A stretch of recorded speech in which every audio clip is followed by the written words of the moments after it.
What's up, boys? How you doing? I bet you thought I fell off.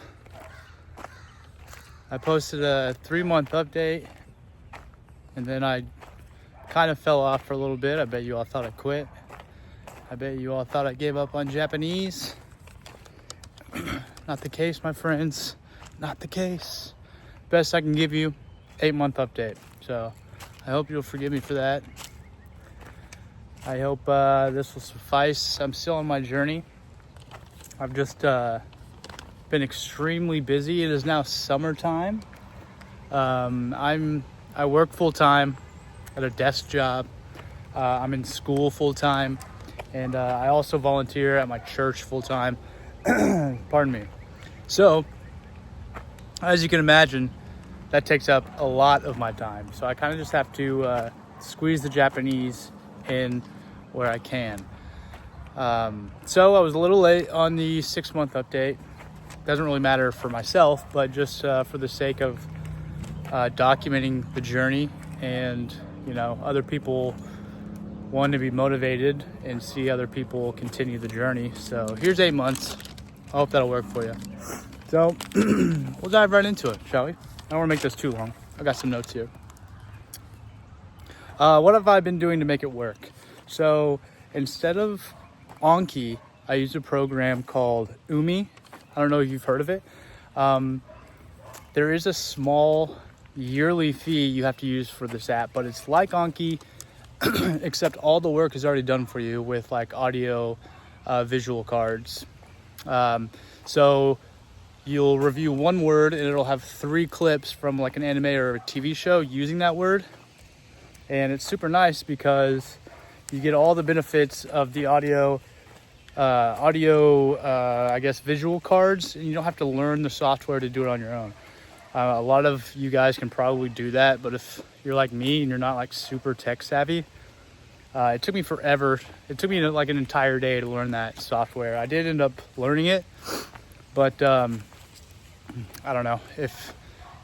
If you want to be efficient without the tech knowledge to kind of set up the Anki video cards, like if you don't want to search through Discord for somebody to show you how to do it, you can use Umi. And I believe it's called Umi. It has a penguin logo on it. You can find it in the App Store. Also, there's another app called Shinobi, and this is like a graded reader app where there's a free version of this where you can do 3 stories a day, and that's plenty, honestly. And they start out super easy. You can click on every word, every grammar point, and it explains it to you. Super helpful. I would highly recommend that as well.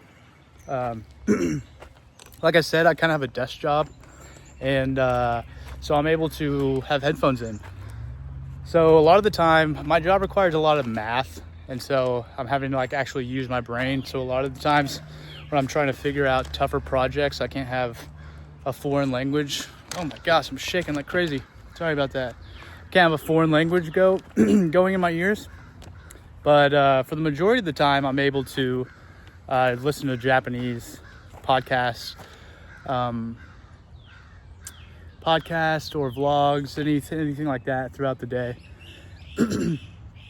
One thing that I've also found out that really helps me as well is I try to find smaller creators that aren't necessarily better or worse than big creators, but creators that might have kind of lower quality microphones, that kind of thing, because very rarely is Japanese going to sound like a Shure microphone, Twitch streamer quality conversation. So a lot of the times I watch smaller creators who aren't like skilled at being a talking Radiohead, not like the band. And so their Japanese might be a little bit more common, a little bit more like it'll sound in real life. So I highly recommend you do that. Look for smaller creators that aren't like have a big production budget. Smaller creators with that are just normal people that just are making videos for fun, and they don't speak all they don't enunciate every word like a radio host would do. So that really works for me. Also, I've been watching a lot of like Gunpla videos. I got really into building Gundams. And so I watch a lot of YouTube channels of just regular guys talking about and reviewing their kits. And that's super fun. That keeps me interested. So, that's kind of a given. Just look for something you're interested in and watch people talk about it. That's mostly what I do to keep up with my language journey. Hold on just a second. There's somebody coming back here. Howdy. How you doing, man? You guys about to fish? Yep. All right, good luck. I'm keeping that in. But anyways, lessons learned about min-maxing. Okay, so this was a big thing I had to learn. So I kind of got over, at the beginning of my journey, I was trying to min-max the whole thing. I think it's like video games. Like as a society, I think we're totally focused on taking the optimal journey to get somewhere. And once I kind of got in, especially with language learning, it's like when I first got on this journey to start learning Japanese, I wanted to learn it as fast as possible. I wanted to be fluent in a year. I wanted to be a Japanese person in 2 years. But, and a lot of people online will tell you that you're not going to learn anything unless you just completely make Japanese your entire personality, which maybe that's true. Maybe you can make fast progress. But if you're an older guy, kind of like me, who's super busy, that doesn't have to be the case, man.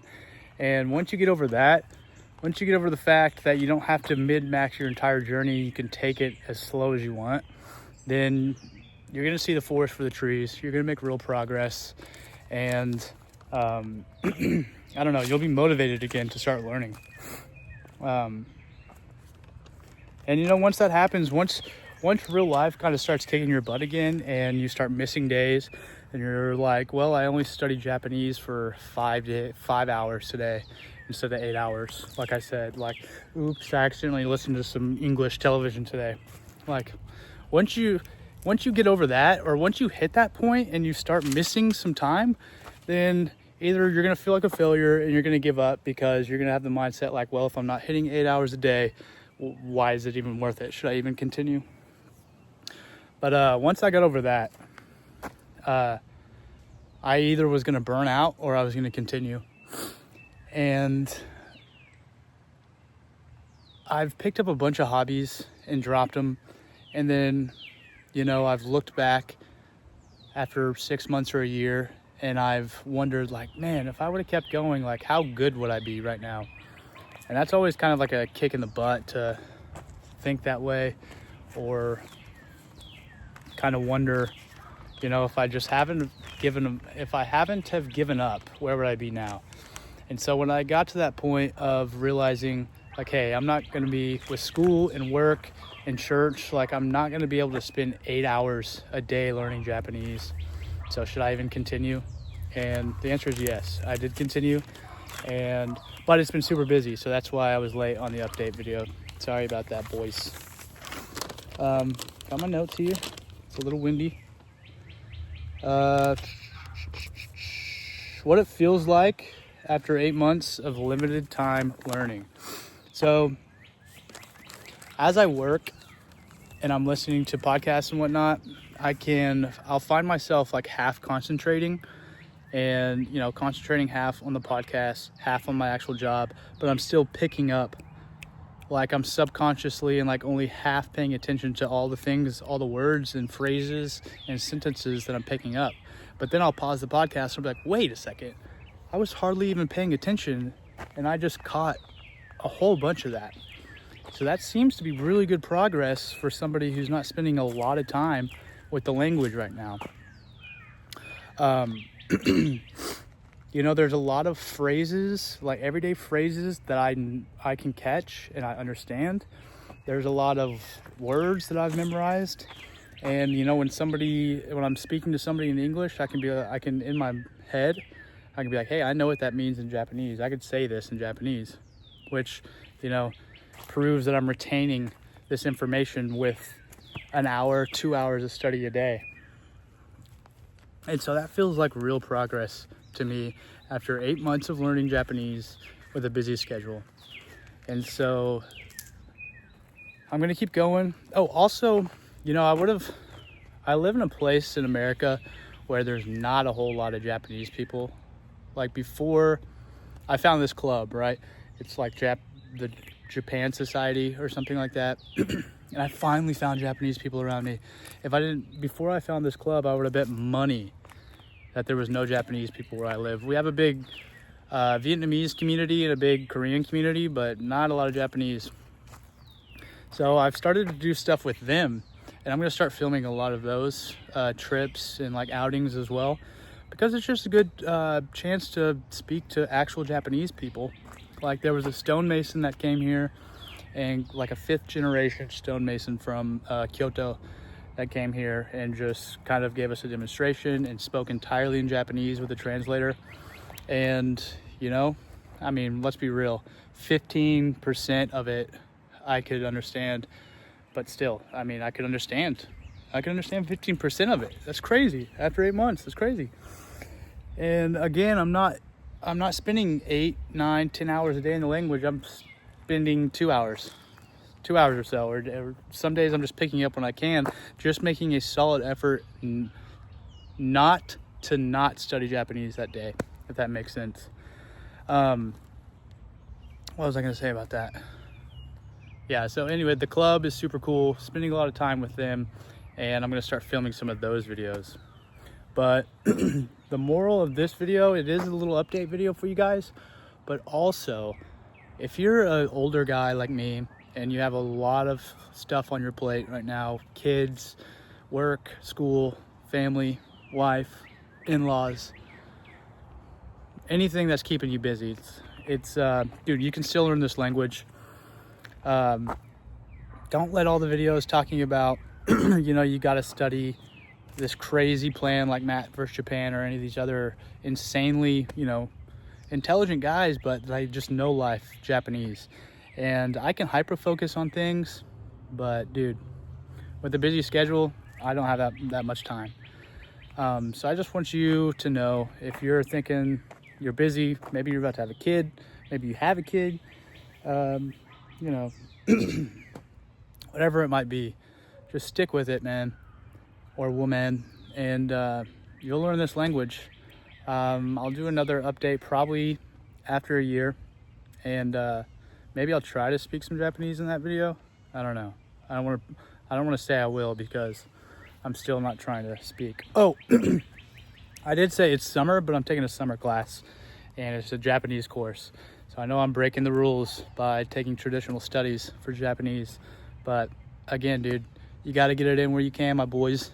So keep at it. This is 8 months. I've made some real progress. I'm super busy, but I can feel it soaking into my head, boys. I'm learning Japanese. So stay tuned.